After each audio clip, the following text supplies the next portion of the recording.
2026 অনেকেরই রেজাল্ট ভালো হয়ে গেছে, অনেকেরই রেজাল্ট খারাপ হয়ে গেছে।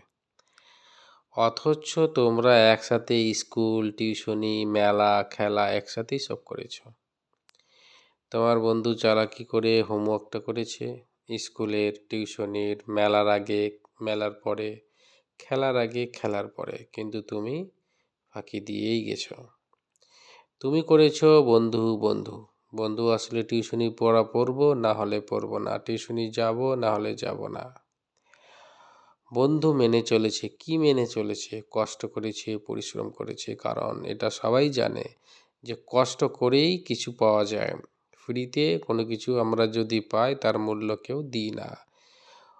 বন্ধু তোমার মনোযোগ বাড়িয়েছে পড়াশোনায়, তুমি বেশি কথা বলেছো, বেশি হাসি করেছো, তুমি আড্ডা দিয়েছো বেশি, বেশি মোবাইল ব্যবহার করেছো, মনোযোগ তোমার পড়াশোনায় কমে গেছে।